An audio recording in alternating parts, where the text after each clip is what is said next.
அடுப்பே தேவையில்லைங்க. இந்த ஒரு ரசம் செய்கிறதுக்கு அப்படி கம செம்ம டேஸ்ட்டாக இருக்கும். இந்த ரசம் ஒரு முறை செஞ்சு சாப்பிட்டிங்கன்னா அப்புறம் இதுக்கு நீங்கள் அடிக்டாகவே ஆயிடுவீங்க. அந்தளவுக்கு வேறு லெவலாக இருக்கும். அப்படி சுடு சாதத்தில் போட்டு சாப்பிட்டா குழந்தைங்கள்லேருந்து பெரியவங்க வரைக்கும் ரொம்பவே லைக் பண்ணி சாப்பிடுவாங்க.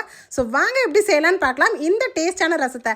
இதுக்கு பேர் தாங்க பச்சை புளி ரசம்னு சொல்லுவாங்க. இந்த பச்சை புளி ரசம் செய்கிறதுக்கு நம்ம வந்து அடுப்பே பற்ற வைக்காம தான் செய்ய போகிறோம். ஸோ அவ்வளோ ஒரு சூப்பராகவும் டேஸ்ட்டாகவும் இருக்கும். முதல்ல இதுக்கு வந்து நம்ம மண்பானை எடுத்துக்கலாம். இதில் கரெக்டாக பெரிய நெல்லிக்காய் அளவுக்கு புளி சேர்த்துக்கங்க. இப்போ இந்த புளியில் வந்து கரெக்டாக சின்ன செம்பில் ஒரு செம்பு தண்ணி ஊற்றிருக்கேன். அதாவது டம்ளர் அளவுனா 2 டம்ளர் தண்ணி சேர்த்துக்கோங்க. நல்ல புளியை வந்து கரைச்சிக்கலாம். இப்போ நம்ம உரக்கல்ல 1 ஸ்பூன் பெரிய ஸ்பூனில் மிளகு எடுத்துக்கோங்க, 1 ஸ்பூன் ஜீரகம் எடுத்துக்கோங்க. இதில் வந்து 2 பச்சை மிளகாய் நம்ம சேர்த்துக்கலாம். இது எல்லாம் வந்து உரக்கல்ல நச்சுக்கலாம். என்கிட்ட உரக்கல் இல்லை அப்படின்னு சொல்கிறவங்க அம்மியிலே கூட நீங்கள் நச்சு எடுத்துகிட்டு வந்துடலாங்க. ஆனால் மிக்சியில் போட்டு அரைக்காதீங்க, டேஸ்ட் மாறிடும். ஸோ இதை பார்த்தீங்கன்னா நான் இப்போ வந்து மிளகு ஜீரகத்தை நல்லா நச்சுட்டு இதில் 2 பச்சை மிளகாயும் நச்சு எடுத்துட்டு ஸோ இது அப்படியே இருக்கட்டும். ஸோ ரசம்னாவே நமக்கு பூண்டு இல்லாமல் இருக்காதுங்க. அதனால் நம்ம பூண்டு வந்து ஒரு பூண்டு சின்ன பூண்டாக வந்து நம்ம உரிச்சு எடுத்துக்கலாம். இதில் பார்த்தீங்கன்னா ஒரு 5-6 பல்லு இருந்துச்சு.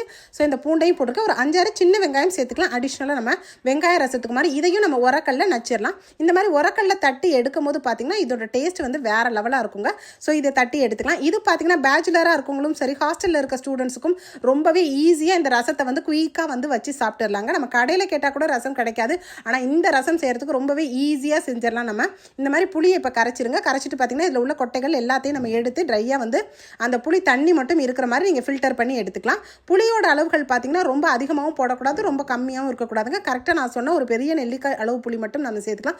இது ஒரு ஃபேமிலியே தாராளமாக சாப்பிடலாங்க. இப்போ புளியோட சக்கைகள் நான் எடுத்துட்டேன். ஸோ இந்த ரசம் பார்த்தீங்கன்னா ரொம்ப டேஸ்ட்டாக இருக்கும். இந்த பச்சை புளி ரசத்தில் வந்து ஸ்பெஷலே பார்த்தீங்கன்னா நம்ம கருவேப்பிலை கொத்தமல்லிகள்லாம் அப்படியே இதில் போட்டுட்டு நம்ம வந்து எல்லாமே உரக்கல்ல தட்டின அத்தனையும் இதில் சேர்க்க போகிறோம். இப்போ மிளகு ஜீரகம் 2 காஞ்ச மிளகாயை இப்படி கிள்ளி போட்டுருங்க. கிள்ளி போட்டுட்டு அப்புறம் வந்து இதில் வந்து பூண்டு வெங்காயம் நம்ம நச்சது எல்லாத்தையும் இதில் சேர்த்துட்டு கொத்தமல்லிகளை பொடிசாக வந்து கட் பண்ணி இதில் வந்து நல்லா வந்து கையில் வந்து பிசைஞ்சிருங்க. பிசைஞ்சிட்டு தேவையான அளவு உப்பு சேர்த்துக்கோங்க. இதை வந்து நம்ம அடுப்பில் வைக்கவே போகிறது கிடையாது.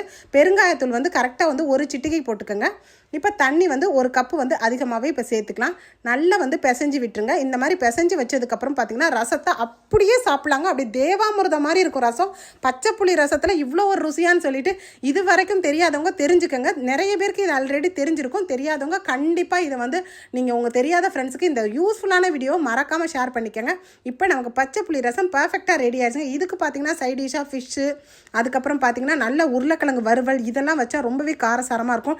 நான் பார்த்தீங்கன்னா எங்கள் வீட்டில் அர்ஜென்ட்டாக அப்படியே சாப்பிட்லாங்க. அப்படியே எடுத்து ஒரு கையில் வந்து லைட்டாக ஊற்றி சாப்பிட்டிங்கன்னா அவ்வளோ ஒரு ருசியாக இருக்கும் இந்த பச்சை புளி ரசத்தை. ஸோ நான் எங்கள் வீட்டில் சுடு சாதத்துக்கு சுட அப்படி இந்த பச்சை புளி ரசத்தை ஊற்றி சர்வ் பண்ணுங்க. அவ்வளோ சாதமும் காலி ஆயிடுச்சு. இதுக்கு சைட் டிஷ்ஷாக வெறும் முட்டை ஆம்லேட் மட்டும் தாங்க ட்ரை பண்ணி. நீங்களும் உங்கள் வீட்டில் கேஸ் சிலிண்டர் தீர்ந்து போச்சு, சரி என்ன சமைக்கிறதுன்னு தெரியலன்றப்ப இந்த பச்சை புளி ரசத்தை நீங்கள் அடுப்பே இல்லாமல் ரொம்ப டக்கரான ஒரு டேஸ்ட்ல செஞ்சிடலாம். ஸோ நான் இன்னைக்கு செஞ்சு காமிச்சிருக்கேன் அடுப்பே இல்லாமல் செய்யக்கூடிய இந்த பச்சை புளி ரசம் வீடியோ பிடிச்சிருந்தா நம்ம வீடியோவை நிறைய லைக் பண்ணிக்கோங்க. ஸோ இந்த மாதிரி வித்தியாசமான வீடியோக்கள் வேணா நம்ம பேஜை தொடர்ந்து ஃபாலோ பண்ணிக்கோங்க. அப்புறம் என்னதாங்க இந்த யூஸ்ஃபுல்லான வீடியோவை உங்கள் ஃப்ரெண்ட்ஸ் அண்ட் ஃபேமிலி ரிலேட்டிவ்ஸ்க்கு இன்னைக்கே இப்போவே நிறைய ஷேர் பண்ணிக்கோங்க. தேங்க்யூ. தேங்க்ஸ் ஃபார் வாட்சிங்.